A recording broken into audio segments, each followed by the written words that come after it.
Bem, amigos do podcast Sede Humanas, nosso segundo programa tem como pauta o Dia Internacional da Mulher, comemorado tradicionalmente no dia 8 de março.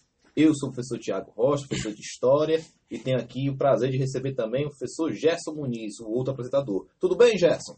Olá, Tiago. Olá, ouvintes. Queria dar boas-vindas a todos que estão nos ouvindo e também a nossa convidada de hoje, a professora Denise. Falando nisso, quero fazer a apresentação da professora Denise Silva. Ela é professora do curso de Psicologia da UFC, campus de Sobral, possui graduação em Ciências Sociais, mestrado em Sociologia e doutorado em Sociologia. Todos os títulos obtidos na UFC. Atua como coordenadora do LAEDES, Laboratório de Estudos das Desigualdades, onde desenvolve ações de extensão e pesquisa desde 2010, cujas principais temáticas são pobreza, desigualdade e cidadania ativa. É membro do grupo de pesquisa Pesquisamos e coordena o PIBID, Diversidade, desde 2011, focando na formação de professores indígenas. Atualmente, coordena o curso de Psicologia da UFC, Campus Sobral. Ufa, que currículo, hein? Seja bem-vinda, professora Denise. Olá a todos, especialmente a todas companheiras mulheres que nos ouvem. É um prazer tê-la aqui, é um prazer tentar fazer algum tipo de homenagem voltada para o Dia da Mulher. Bem, tradicionalmente nós temos uma comemoração associada ao dia 8 de março. Nós temos que pensar que esse dia 8 de março, tradicionalmente, é lembrado, pensado, devido a manifestações, à morte de centenas de mulheres nos Estados Unidos. Fazendo algumas pesquisas, nós vimos que essa data não é precisa.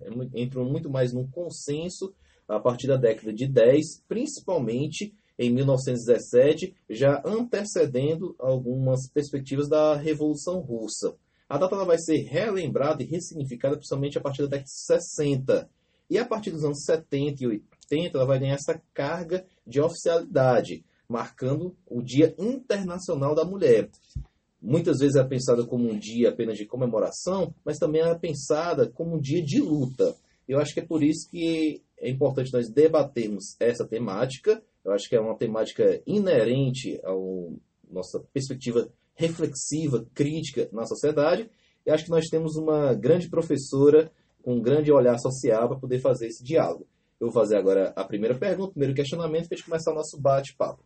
Professora, quais as características sociais ligadas à questão de gênero em nossa sociedade? A partir disso, você acha que a mulher é protagonista nela? Bom, Tiago, as características sociais... ligadas à questão de gênero em nossa sociedade. Pronto. Características sociais. Você está afunilando bastante, porque, na verdade, nós temos características sociais, religiosas, né?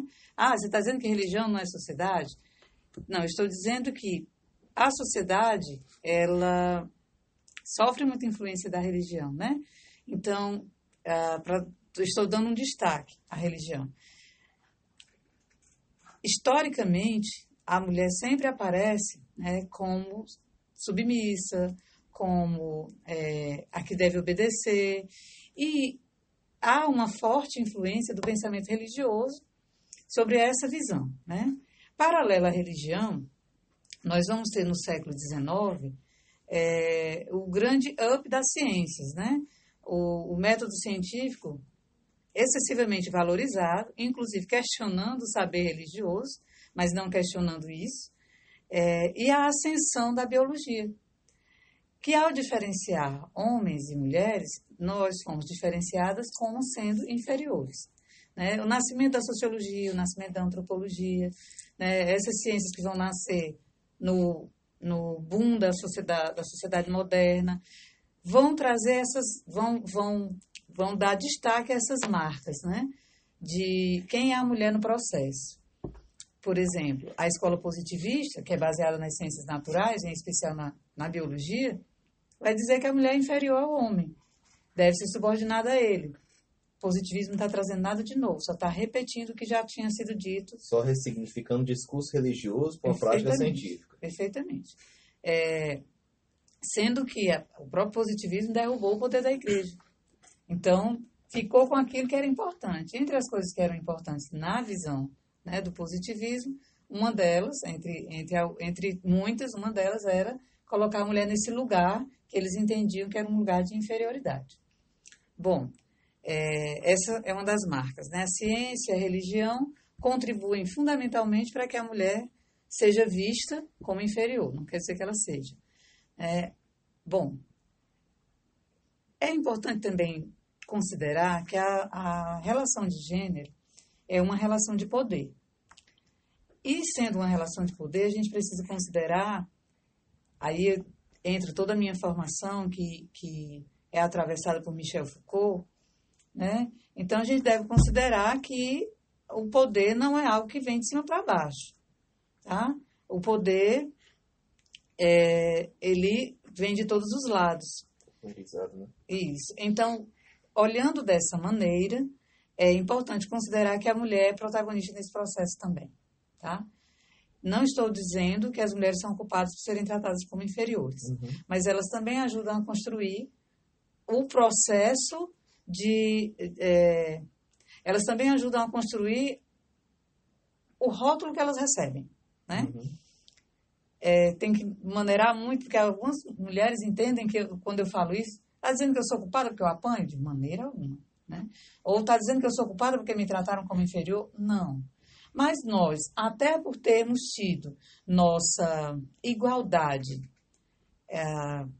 destruída, no próprio nascer, né? Temos, ainda hoje, muita dificuldade, nós mulheres ainda temos muita dificuldade em lidar com esse termo, igualdade. Você tira situações como hoje, eu quero flores, né? Isso tem a ver, no Dia das Mulheres, eu quero flores, eu quero chocolate.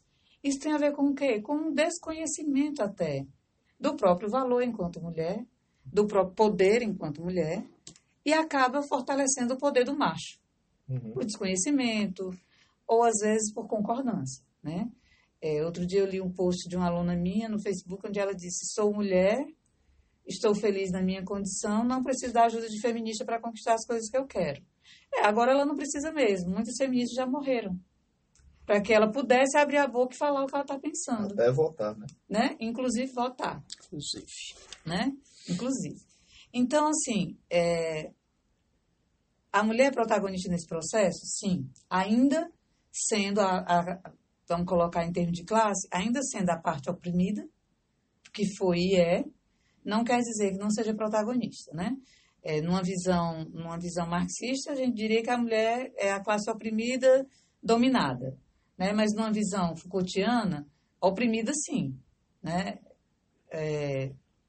Não protagonista, não é isso que se está tratando. Seria disciplinada, oprimida, então? mas protagonista. E sim, docilizada, né? Docilizada. Corpo dócil, né? Corpo dócil, exato.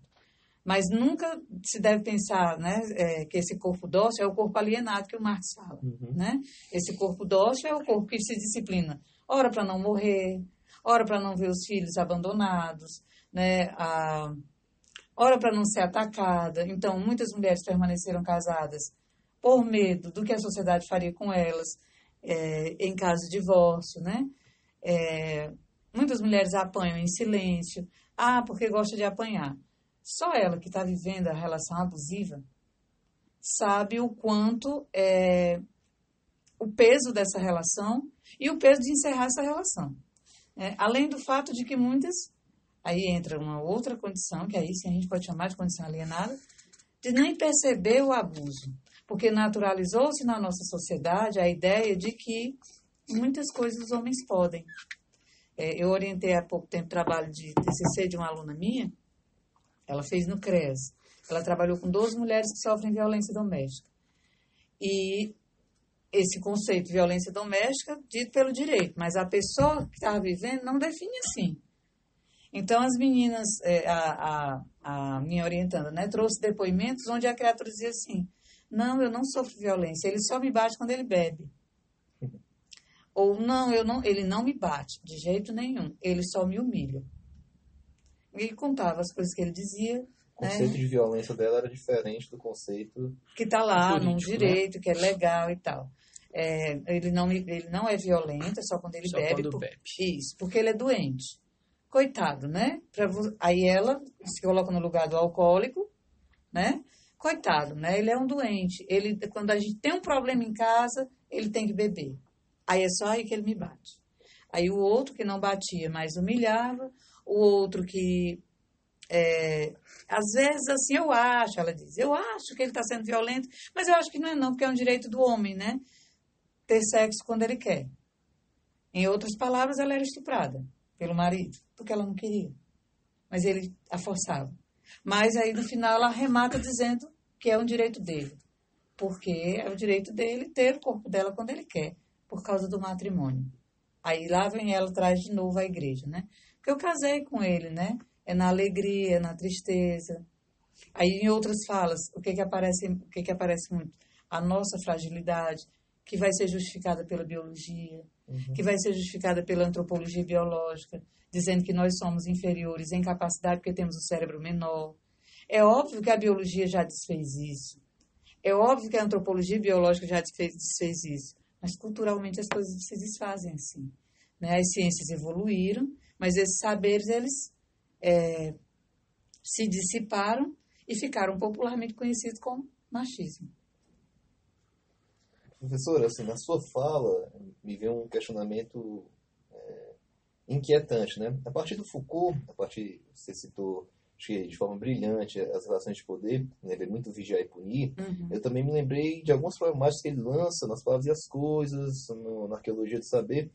Na História da Sexualidade, acho que permeia toda a obra dele. Num livro que eu terminei recentemente, Os Anormais, Sim. que é a ideia de discurso. Sim. Que como o discurso científico, outrora o discurso religioso, ele acaba sendo utilizado, reelaborado e ressignificado para proporcionar alguma forma de relação de poder.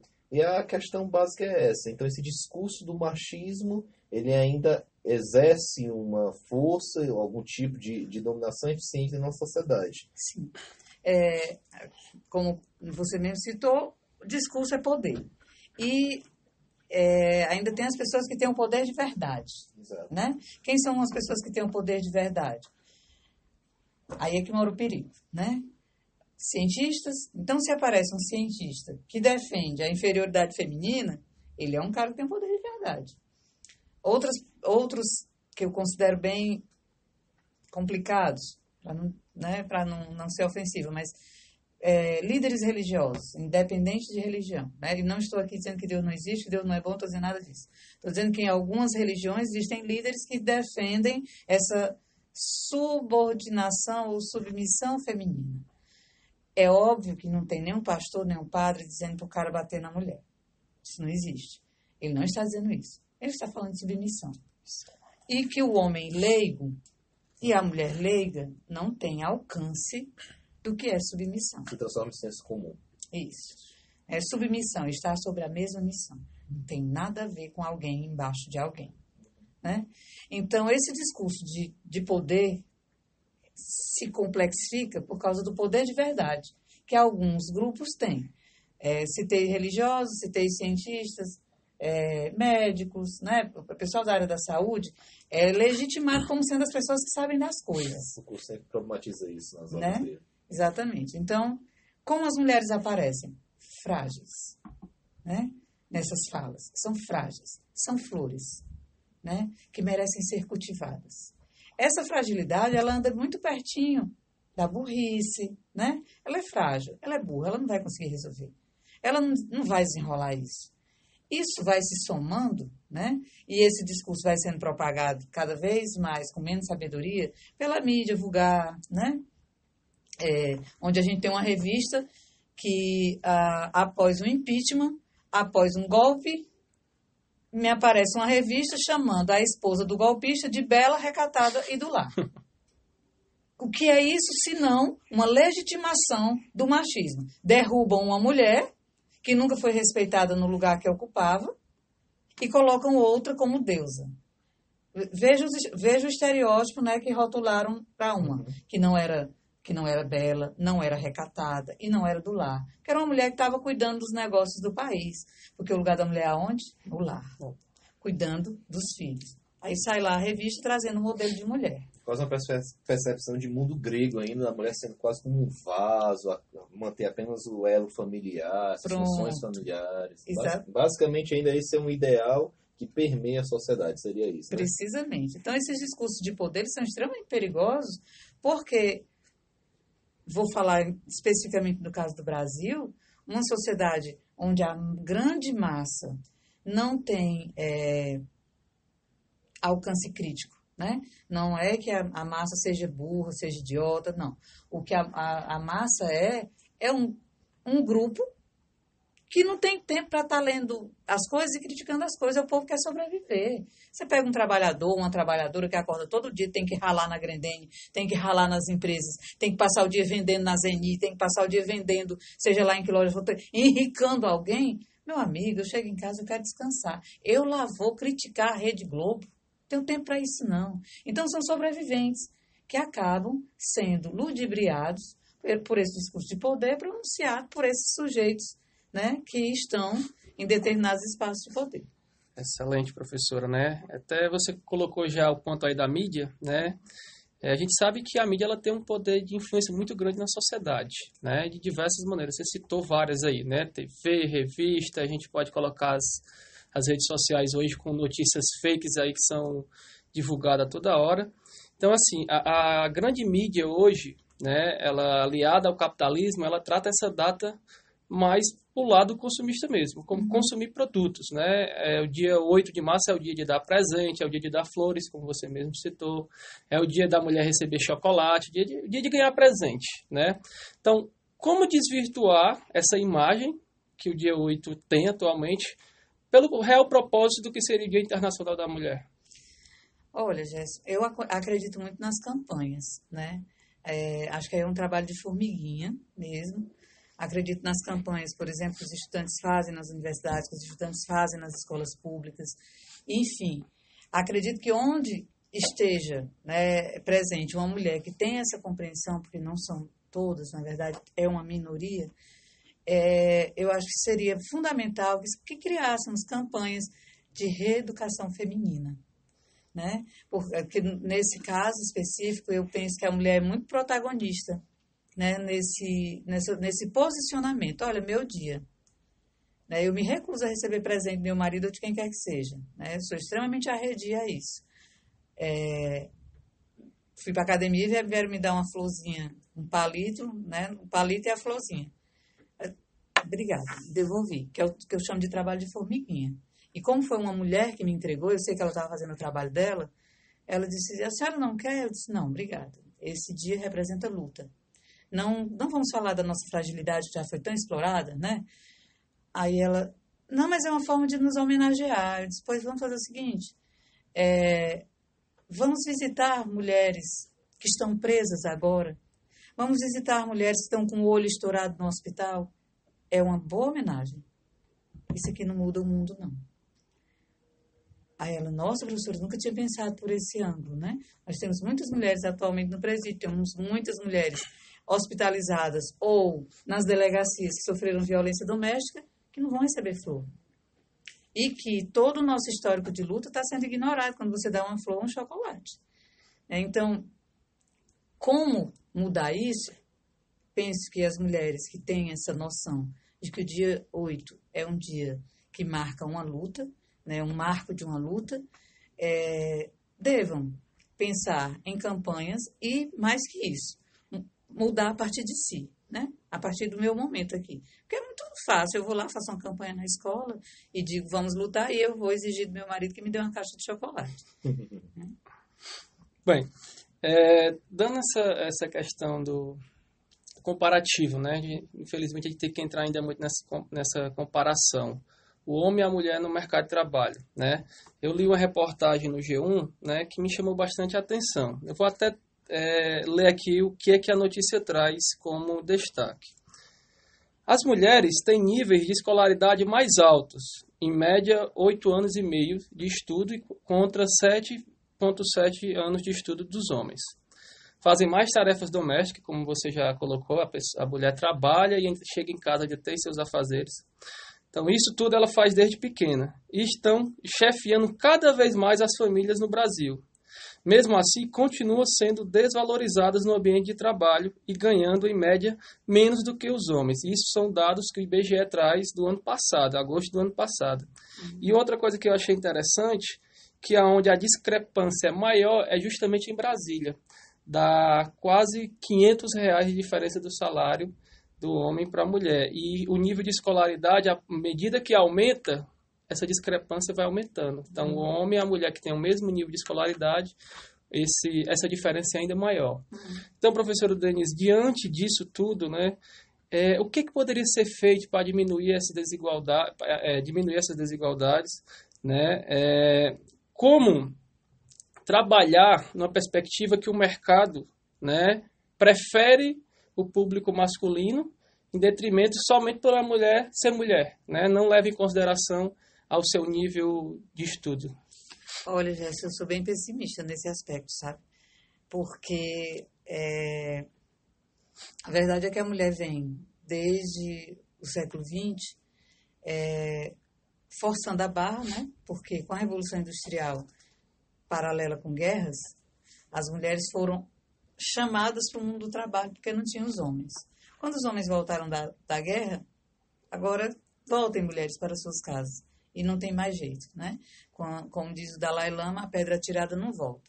Quando as mulheres sentiram o sabor da possibilidade de serem as provedoras e não a pessoa que fica em casa sendo provida, elas não quiseram mais voltar para essa condição somente de dona de casa. E iniciaram o que eu acho muito injusto, a jornada dupla, algumas jornada tripla, né? Século XX, né? Pode-se dizer que foi o boom das mulheres entrando no mercado de trabalho. Estamos no século XXI. 100 anos se passaram e ainda há muita resistência à presença da mulher em alguns setores, né, do mercado de trabalho. Não são todos, mas ainda há muita resistência por um dos motivos simples, a maternidade. Eu fui professora de Sociologia das Organizações por muito tempo no IVA, no Luciano Feijão e na UVA, e trabalhei muito com o pessoal da Grendene, né? E os supervisores diziam, né, que gostam mais do trabalho das mulheres, mas elas têm um problema. Veja o termo, problema. Elas engravidam. Então, eu preciso abrir mão de uma supervisora por 6 meses. E quando ela volta, ela ainda volta dispersa, porque ela está preocupada com o filho, que é um bebê que ela deixou.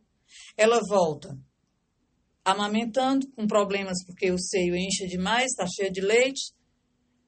Uma coisa que ele resolveria com a creche. Mas se torna um problema.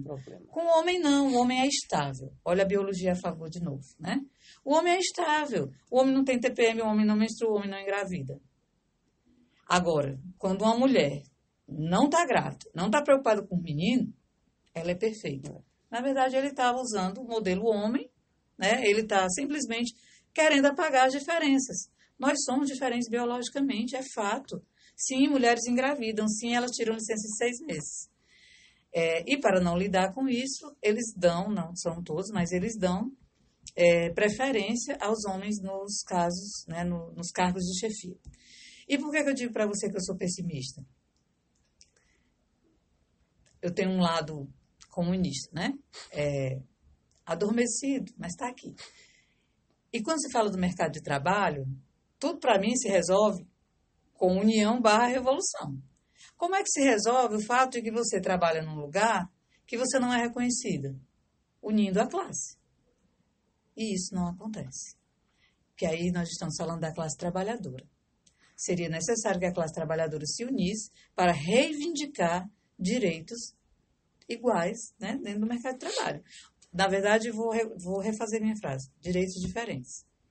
Né? Precisa ter os direitos diferentes para garantir a igualdade. Garantir a equidade. Exatamente, a equidade. Exatamente. Tem uma série que eu acompanho, que eu estava lendo porque ela demorou tanto, e ela demorou porque 2 atrizes que estavam há 10 anos na série estavam ganhando menos do que o cara que entrou há 1 ano. Então, as duas se uniram e disseram que ou equiparavam o salário, com o dos homens, porque o cara entrou, estava com 1 ano e estava ganhando igual aos homens que entraram junto com elas. Então, elas disseram, ou nós vamos ganhar iguais a eles, ou nós saímos. O diretor da série preferiu aumentar o salário delas, porque como elas eram muito importantes, perder uma e derrolar, perder as duas de uma vez, ia ser uma grande queda para a série. Elas disseram, não vamos fazer as gravações até que nos deem uma devolutiva. E tiveram um bom resultado, né? Elas se mantiveram na série e tiveram seus salários equiparados. É exatamente o que eu penso, né? Como resolver a desigualdade no mercado de trabalho, na relação de gênero, se as mulheres se unissem. Então, 2 para unir é fácil, né? Agora, imagine toda uma categoria que vai entrar muitas coisas. Não, olha, eu tenho um filho, eu gostaria de ganhar 1.500, mas é melhor 900 do que nada, né? O mesmo motivo pelo qual as greves nunca deram certo no passado, elas continuam não dando certo hoje. Professora Denise, acho que essa explanação tem uma retórica extremamente consistente. E voltando a uma perspectiva de análise, a palavra discurso ainda, para mim, tem um peso muito grande. É um discurso puramente machista, produzido por um lugar social controlado por homens, né? Na maior parte das vezes, esses postos de trabalho, essa hierarquia, o topo dessa hierarquia, ela é ocupada por homens, e eles acabam imprimindo, talvez, esse discurso. É um discurso que afeta as gerações, provavelmente anteriores à nossa e à nossa geração. Mas nós sabemos que a cultura ela é plenamente modificável, está em constante transformação, em constante mudança, e podemos conseguir alguns avanços para o futuro. Penso eu que a principal saída para isso seja a educação. E aí vai minha pergunta. Que estratégias educacionais nós podemos pensar como formas de combater os efeitos desse discurso machista? Acho que a gente tem que começar pelas professoras. Começar o quê? Penso que nós deveríamos elaborar um plano de ação, de campanhas, de palestras, minicursos, oficinas, o que a gente pudesse dentro das escolas públicas com as professoras. Por que eu estou falando com as professoras? Porque depois de tanta... quando uma mentira é repetida várias vezes, ela vira uma verdade, né? Exato. Depois de ouvir tanto que nós somos inferiores, muita gente comprou essa ideia. Então, eu venho trabalhando em escolas públicas há algum tempo, desde 2010 com o Laedes, e é incrível como eu sou chamada para falar de gênero, e eu só sou chamada uma vez. Só nessa data? Não, eu sou chamada só uma vez, porque na hora que alguma professora escuta, quando eu digo que há muito de cristianismo nessa diferença de gênero, alguém sempre se ofende. Mas aí você está rotulando a igreja, está tirando... Sempre se ofende, porque não aceita que há uma diferença enorme entre Deus e igreja. Uma distância que as pessoas não conseguem perceber e acham que eu estou plantando nos meninos a falta de fé ou o ateísmo. E quando eu pontuo questões como mercado de trabalho, quando eu pontuo, por exemplo, respeito à mulher lésbica, quando eu pontuo, por exemplo, que mulheres brancas não veem a mulher negra com o mesmo direito que elas têm, né? Isso tudo incomoda. Então, assim, eu preparo um ciclo de palestra para ir várias vezes. Não, estamos sem data. Né? Os meninos dizem assim, fomos rechaçados mais uma vez. É muito comum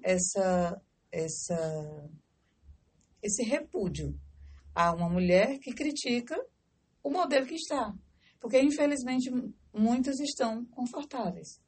Se sentem confortáveis, né? Não é que elas estão, mas elas se sentem. Então, por que eu vou questionar minha relação com meu marido? Por que eu vou questionar minha relação com meu colega de trabalho, que ganha mais do que eu? Estou sustentando meus filhos, né? Então, eu penso, Tiago, como você. A educação é o viés possível de mudança. E acredito que tinha que ser um conjunto de ações massivo, começando com as professoras. Não quer dizer que não inclua os homens, né? Mas o ideal é que fosse com as mulheres, começando com as mulheres. Bom, professor Denise, e assim, como o Tiago já inseriu a questão das escolas, né, e você também comentou aí que é convidado para trabalhar gêneros, dentro desse debate atual, né, das pluralidades, adversidades que a gente encontra hoje na sociedade. Como as escolas podem e devem trabalhar esse Dia Internacional da Mulher diante dessa questão de gênero que a gente está vendo atualmente? Eu acho que seria uma excelente medida resgatar a história, sabe? Pontuar por que esse dia existe. Não estou menosprezando os outros saberes, mas eu acho que organizar mesas redondas, debates, diálogos, tipo de trabalho que vocês estão fazendo com professores da história, professores da sociologia, que descortinasse, tirasse essa cortina rosa desse dia, para mostrar que esse é um dia que fala de luta, de dor, de morte, né? Tanto para os professores das escolas, como para os estudantes. Eu acho que plantar sementes. Penso que seria por aí. Eu ainda acrescentaria que a comunidade escolar, ela deveria participar, né? Sim. Porque já vivenciei casos dos alunos até fazerem o mesmo discurso, digamos, de conversa com especialistas na área, mas quando chega em casa, a mãe corta pela raiz qualquer coisa que a aluna tenha escutado, diz que é besteira, que está errado, que tem que ser da forma que os pais são, que eles têm que vivenciar aquilo, né? Então é importante a gente trabalhar desde a base, né? E assim, professor Denise, ao longo da sua carreira profissional, sua carreira acadêmica, você já vivenciou, já sofreu algum tipo de discriminação ou sentiu desvantagem por conta de ser mulher? Sim, vou explicar, né, que na UFC é o lugar onde eu me sinto mais confortável. Antes de entrar na UFC, antes de vir para Sobral, eu vim para Sobral em 2005 para trabalhar na UV e depois na UFC. Nesses lugares, eu posso dizer que foram os lugares que eu me senti mais confortável, apesar de perceber certas coisas. Entretanto, antes eu trabalhei como copeira no Exército e lá era visível, né? Estou dentro de um ambiente militar. Eu era copeira dentro do Exército enquanto eu fazia o curso de Ciências Sociais. Então, eu não tinha só um problema, né? Eu tinha dois. Eu era mulher pensando. Pensando, exatamente. Então, eu sofri muito essa discriminação.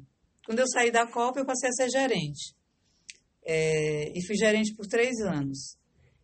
A empresa era familiar. 2 homens e uma mulher, né? E sempre que eu falava alguma coisa, era incrível como os 2 homens se uniam, né? E a mulher ficava do lado deles. Numa compreensão de que eu estava refletindo demais, né? Era uma mulher, vamos colocar, dentro do padrão bela recatada do lar. E aí entrei na UFC, UVA, depois UFC. Posso dizer para vocês que eu nunca sofri diretamente por ser mulher, dentro do ambiente acadêmico. Mas tem um número que contradiz a minha fala, tanto da UVA quanto da UFC. A maioria dos pró-reitores é homem. Se você observar, tanto na UVA quanto na UFC, qualquer evento que se vá, pró-reitores, 80%, 70% é homem. Acho que se a gente pensar em alargar esse campo de análise, no Brasil, a maior parte dos reitores é homem. Homem. Então, os cargos de poder, eles acabam sendo exercidos ainda por homens. Então, eu escuto alguma coisa, só porque é mulher. Não, de maneira alguma. Nem toca-se no assunto. Apenas executa-se aquilo que acredita. Os homens estão nos cargos mais altos. Só para efeito de curiosidade, né, aquele dado que eu trouxe do IBGE, sim, a maior discrepância de salário, que eu acredito que eu tenha dito, tem sido em Brasília, né? Não à toa. Por que Brasília está na maior discrepância, né? Realmente falta o poder da mulher lá no Congresso Nacional, né? Sim, exato. Falta pluralizar o Congresso, falta pluralizar a sociedade de modo geral, também, em perspectiva de pensamento. Professor, a gente está aqui terminando nosso podcast e fica a mensagem de agradecimento. Acho que foi um papo bem frutífero, com muitas discussões bem críticas, com pontuamentos, com percepções de mundo que eu acho interessantíssimas. E destacando, como nós temos um público amplo, de forma alguma também nós temos a pretensão de ter um discurso hegemônico. Nós queremos justamente instaurar aqui um debate, que eu acho que a partir do debate, da dialética, a gente consegue pensar em novas ideias, novas possibilidades de sociedade, né? Perfeitamente. Quero agradecer a oportunidade, né, e contem comigo. Muito obrigado. Muito obrigado, professor. A gente que agradece.